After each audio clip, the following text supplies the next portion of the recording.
للہ رب العالمین والصلاة والسلام علی سید الانبیاء والمرسلین اما بعد۔ واٹس ایپ کے ذریعے مجھے ایک پوسٹ موصول ہوئی جس میں مجھ سے جواب مانگا گیا۔ اس پوسٹ کا مضمون آپ کے اسکرین پر چل رہا ہے، جس کا خلاصہ یہ ہے کہ میں نے پورا قرآن پڑھ لیا، حدیث کی ساری کتابیں دیکھ لی، مگر مجھے نہیں ملا کہ اللہ تعالیٰ یا نبی کریم صلی اللہ علیہ وسلم نے فرمایا ہو کہ اللہ سے مانگنے کے لیے، اللہ کا قرب حاصل کرنے کے لیے قبروں پر دفن بزرگوں کا وسیلہ ضروری ہے۔ ان کو تو یہ سب نہیں ملا۔ انشاءاللہ العزیز ہم آپ کو قرآن اور حدیث سے اس کا جواب دیں گے۔ قرآن میں بھی موجود ہے، حدیث میں بھی موجود ہے۔ ان کے دارالفتہ سے ایک فتویٰ جاری ہوا ہے، اس فتوے کا مضمون بھی انشاءاللہ آخر میں چلاؤں گا۔ یہ پوری ویڈیو دیکھیے گا، انشاءاللہ آپ کے وساوس دور ہوں گے اور عقیدہ مضبوط ہوگا۔ اللہ رب العزت قرآن پاک سورہ مائدہ میں ارشاد فرماتا ہے، یا ایھا الذین آمنوا اتقوا اللہ وابتغوا الیہ الوسیلہ، اے ایمان والو اللہ سے ڈرو اور میری جانب وسیلہ تلاش کرو۔ اس آیت کریمہ سے صاف یہ ظاہر ہوتا ہے کہ اللہ فرما رہا ہے اے ایمان والو اللہ سے ڈرو، یعنی تقوی اختیار کرو، پرہیزگاری اختیار کرو، اور پرہیزگاری اختیار کرنے کے بعد اللہ کی طرف وسیلہ تلاش کرو۔ اہل سنت و جماعت کا یہ عقیدہ ہے کہ وسیلہ ذریعہ ہے، اللہ تک پہنچنے کا ضروری نہیں ہے، یعنی وسیلہ مقصود اصلی نہیں ہے، مقصود تک پہنچنے کا راستہ ہے۔ اب آئیے میں دوسرا واقعہ آپ کو قرآن پاک سے سناؤں۔ اللہ رب العزت نے ایک قوم کا ذکر سورہ بقرہ آیت نمبر 247 میں ارشاد فرماتا ہے، وَقَالَ لَهُمْ نَبِيُّهُمْ إِنَّ آيَةَ مُلْكِهِ أَن يَأْتِيَكُمُ التَّابُوتُ فِيهِ سَكِينَةٌ مِّن رَّبِّكُمْ وَبَقِيَّةٌ مِّمَّا تَرَكَ آلُ مُوسَىٰ وَآلُ هَارُونَ آل موسیٰ وآل ہارون تحملہ الملائکہ ان فی ذالک لآیۃ لکم ان کنتم مؤمنین۔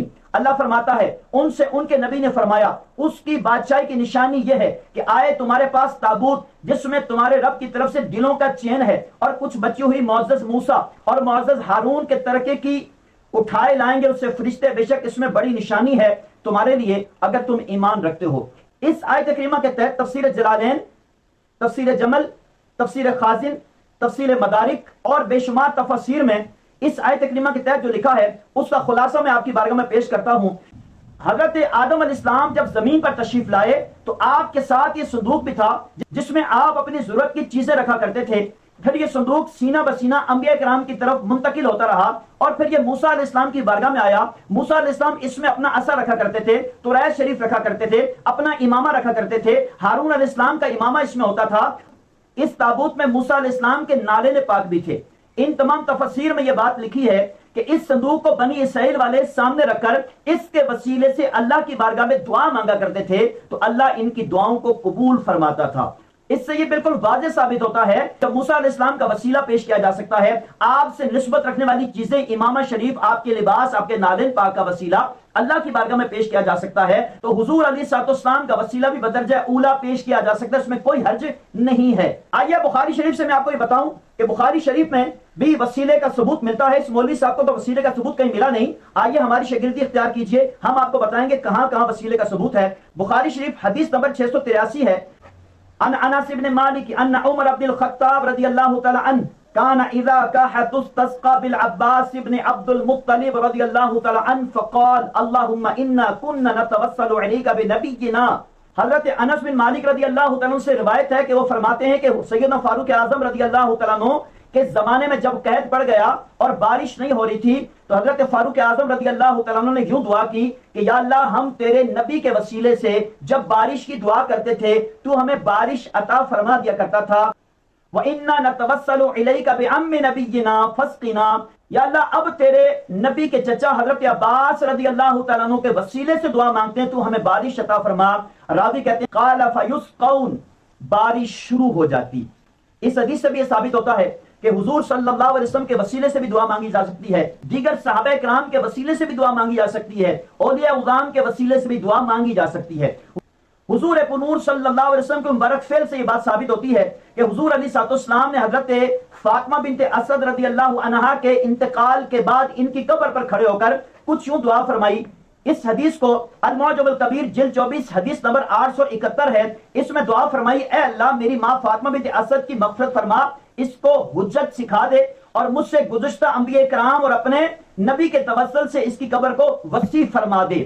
ایک تو یہ ثابت ہوا کہ حضور علیہ السلام نے گزشتہ انبیاء کرام جو دنیا سے تشریف لے گئے ان کے وسیلے سے دعا فرمائی، اور دوسرا حضور علیہ الصلوۃ والسلام نے قبر پر کھڑے ہو کر دعا فرمائی، کہ جو لوگ کہتے ہیں قبر پر کھڑے ہو کر دعا نہیں کرنی چاہیے، مر گیا مردود، نہ فاتحہ نہ درود، اٹھ کے چلے جاؤ، ایسا نہیں ہے۔ حضور علیہ الصلوۃ والسلام نے قبر پر کھڑے ہو کر دعائے مغفرت فرمائی ہے، اس میں کوئی حرج نہیں ہے، دعا کر سکتے ہیں۔ کراچی میں ایک دارالعلوم ہے، دارالعلوم بنوری ٹاؤن دیوبند کا، جس کے دارالافتاء میں یہ سوال پوچھا گیا، یہ نیٹ پر یہ سوال بھی موجود ہے، اس کا جواب بھی موجود ہے، اور یہ بالکل حالیہ دنوں میں سوال پوچھا گیا ہے، کیا نبیوں یا ولیوں کے وسیلے سے دعا مانگی جا سکتی ہے، یا جو لوگ دنیا سے رخصت ہو گئے ان کے وسیلے سے دعا مانگی جا سکتی ہے یا نہیں؟ اس کا جواب انہوں نے دیا کہ انبیاء کرام یا اولیاء اعظام کے وسیلے سے دعا مانگنا بالکل جائز ہے۔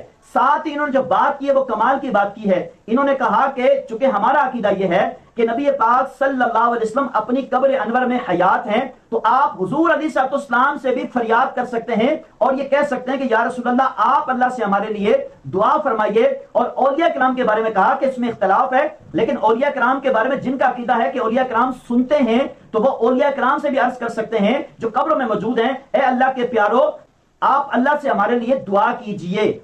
تو مولوی صاحب ان پر کیا فتویٰ لگے گا؟ یہ تو بنوری ٹاؤن کا فتویٰ ہے، دارالافتاء دیوبند کا فتویٰ ہے، وہ مان رہے ہیں کہ البتہ سب کا عقیدہ اور اہل سنت کا بھی نظریہ یہی ہے، انبیاء کرام سے یا اولیاء کرام سے دعا نہیں کر سکتے، کہ دعا عبادت ہے اور دعا صرف اللہ تعالیٰ ہی سے ہو سکتی ہے، کسی سے دعا نہیں کر سکتے، البتہ ان سے التجا کر سکتے ہیں۔ اہل سنت کا عقیدہ یہی ہے کہ ہم جب قبر پر جاتے ہیں، مزار پر جاتے ہیں، تو وہاں جا کر یہ عرض کرتے ہیں اے اللہ کے ولی آپ اللہ کی بارگاہ میں مقبول ہیں، آپ اللہ سے ہمارے لیے دعا فرمائیے، اللہ ہمارا مسئلہ حل کر دے، یہی عقیدہ ہمارا ہے۔ اور پھر جو لوگ اس بات کو نہیں مانتے، وہ کہتے ہیں نہیں جناب یہ نئی باتیں بدعت نکال لی ہے، یہ جائز نہیں ہے، اس طرح کرنا نہیں چاہیے۔ تو آخر میں ایک ویڈیو کلپ چلا رہا ہوں، اس کلپ کو لازمی دیکھیے گا، کیا یہ جائز ہے؟ یہ کہاں کی ویڈیو ہے؟ یہ جہاں سے دیوبندیت شروع ہوئی، یعنی انڈیا کے شہر دیوبند میں، جو دیوبند کا بہت بڑا جامعہ ہے، اس میں ایک تقریب ہو رہی ہے، اس تقریب میں کون تقریر کر رہا ہے اور کس طرح کی باتیں کر رہا ہے، یہ آخر میں سنیے۔ چل رہا ہے اس سمے بابا رام دیو ادھیویشن کو سمبودت کر رہے ہیں۔ اس دیوبند کی دھرتی پر آپ سے مل رہا ہوں، اس گھرتے میں، اس دیش میں، اس رات میں۔ مجھ سے کہا بابا وہاں تو سارے ہی ٹوپی والے ہوں گے، آپ کو کوئی خطرہ تو نہیں ہوگا؟ میں نے کہا وہ میرے بھائی، ان سے مجھے خطرہ اس لیے نہیں ہو سکتا کہ ان کا اور میرا خون ایک ہے۔ ایک خون کا ماتر رنگ ہی ایک نہیں ہے کہ لال خون ہے میرے اندر اور آپ کے اندر، اس خون میں ایک اور ہمارے پوروجوں کا اتہاس ہے۔ آپ کے اور ہمارے پوجا پاٹ کی پدھتیاں الگ ہو سکتی ہیں، لیکن آپ کے اور میرے پوروج ایک ہی ہیں، ہم یہ کبھی نہیں بھول سکتے۔ تو پھر آگے بھیج کس بات کا؟ بات یوں کی آتی ہے، میں بہت ہردے سے سادھواد کرتا ہوں جمیعت علماء ہند کے، ہمارے سبھی ان مہاپرشوں کا، مولاناؤں کا، جنہوں نے کہا کہ یوگ جو ہے وہ دھرم سے، مذہب سے پرے ہے۔ اب میں بات کروں یوگ کی بات نہ کروں تو ناانصافی ہوگی۔ میں لوگوں کو سانس لینا سکھاتا ہوں۔ آپ نماز پڑھتے ہیں، یدی کوئی 5 بار نماز پڑھتا ہے تو آپ نے ملاحظہ فرمایا، مجھے بتائیے یہ جائز ہے؟